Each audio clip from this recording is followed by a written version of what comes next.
Adolf Hitler, a name synonymous with evil, responsible for an estimated 17 million systematic murders.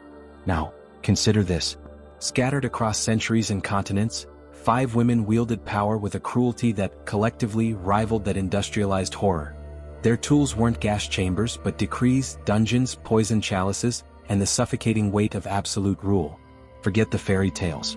Prepare to witness the true terrifying face of female power unchained by conscience. This is the story of the 5 most merciless monarchs history tried to forget.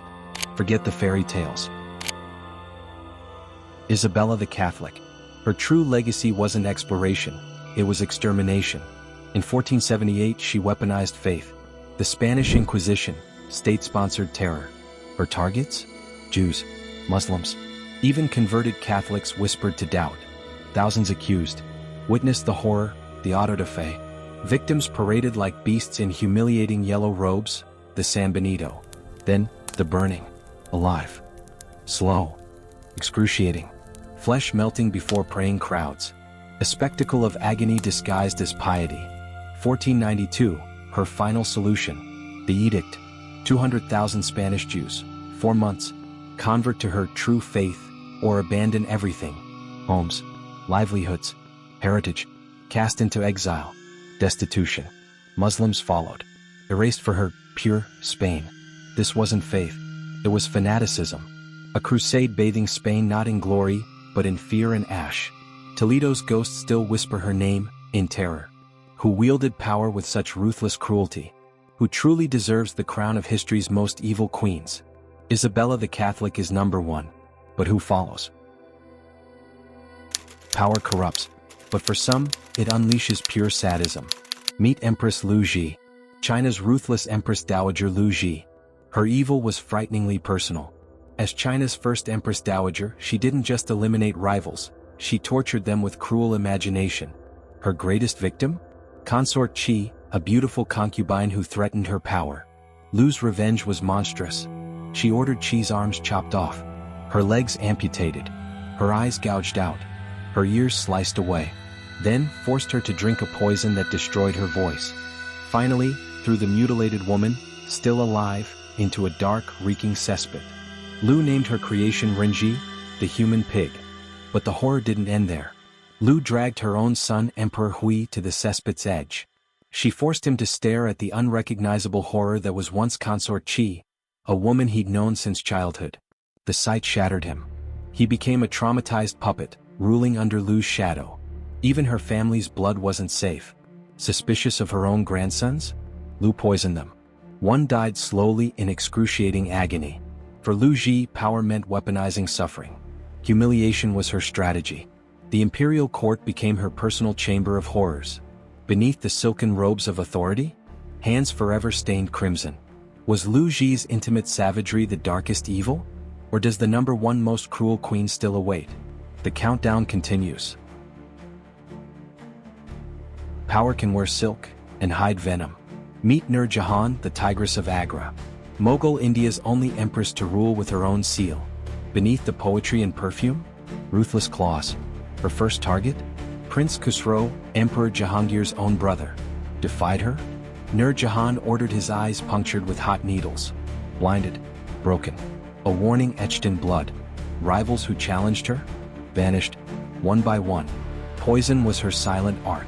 Suspect a courtier? Dead within days. Whispers followed her, but proof dissolved like sugar in wine. She manipulated Jahangir, her opium-addled husband. A puppet emperor on her strings. While famine starved millions, Nur Jahan monopolized trade. Indigo, saltpeter, even grain. Amassed mountains of gold as peasants ate dirt. Her ambition? Absolute. Her mercy? None. When her chosen heir lost the throne, her reign collapsed. But the blinded prince, the poisoned lords, the vanished foes, their silence screamed her truth. The peacock throne wasn't just sat upon, it was stained. Was Nur Jahan's venomous elegance history's deadliest mask? Or does number 1 sharpen a darker blade? The hunt continues. Ranavalona the Cruel. The name echoes through Madagascar's highlands like a curse. For 33 years she ruled not a kingdom but a slaughterhouse. Paranoia was her compass. Brutality her only tongue. Christian converts? Her primary target. Thousands dragged to execution grounds, crucified on public roads, burned alive in pits of smoldering tinder, hurled screaming from the cliffs of Ambohimanga, sacred heights turned death drops. Foreign missionaries? Expelled, hunted, or butchered. Faith became a death sentence. Suspicion alone meant torture. Her justice? The Tanguin poison trial. Accused villagers forced to swallow poison from the deadly nut. Vomit? You lived, declared innocent, but shattered. Death. Proof of guilt? Your corpse discarded like rubbish. Tens of thousands perished in this grotesque lottery. Families watched neighbors convulse and die. A state-sanctioned nightmare breeding universal terror. Her megalomania demanded monuments. Massive palaces. Fortified walls. Slave raids emptied entire coastal villages. Captives marched inland in chains. Her own Marina people? Conscripted into endless forced labor. Worked 18-hour days under whips. Starved. Broken. Thousands dropped dead quarrying stone or hauling timber. The earth itself grew fat on their corpses. The cost? Unimaginable. Madagascar's population plummeted. From 5 million souls to barely 2.5 million. A genocide by neglect, sadism, and deliberate terror. Fields lay fallow. Villages stood silent, populated only by ghosts. The lush rainforest didn't just recoil, they swallowed the evidence of her madness. Was Ranavalona's industrialized butchery the apex of evil? Or does the true queen of carnage await at number 1? The terror deepens. The Dragon Lady. Cixi. For half a century her jeweled claws strangled China. Not a preserver of tradition, the architect of its bloody collapse. Her nephew, Emperor Guangxu, dared enact reform. Cixi crushed his 100 Days movement. She imprisoned him. Not briefly. For 10 years. Total isolation. Constant surveillance. A puppet emperor in a gilded cell, a living death sentence. His favorite consort, the Pearl concubine, defied Cixi's will. The Empress Dowager condemned her to death by 1,000 cuts, Lingchi. Days of excruciating mutilation. Flesh sliced piece by piece from a living victim. A sentence carved in agony. Co-Dowager Xian, a potential rival, died under suspicious circumstances. Historians directly accused Cixi of poisoning. While famine ravaged provinces, Cixi diverted 30 million silver taels, funds critical for the modern Beiyang fleet, to rebuild her obscenely opulent summer palace.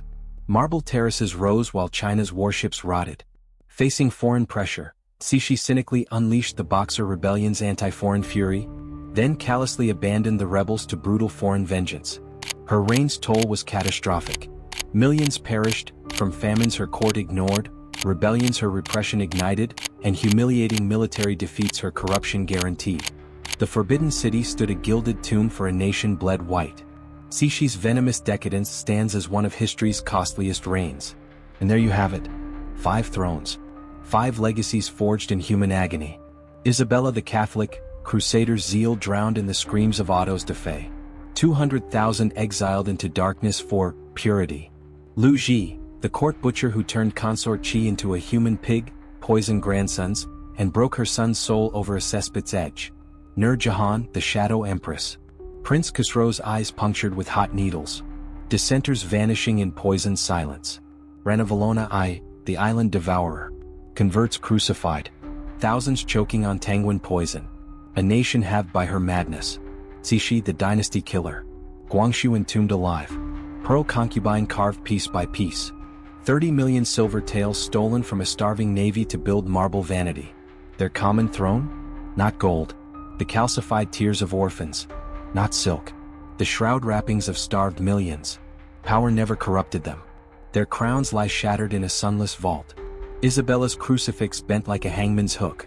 Liu's hairpins coiled like vipers in blood-matted silk. Nur's emerald cracked with venomous fissures. Ranavalona's iron circlet rusted to bone dust. Cixi's dragon crown dripping phantom mercury. They ruled as sovereigns, but knelt before the monster. In their mirrors,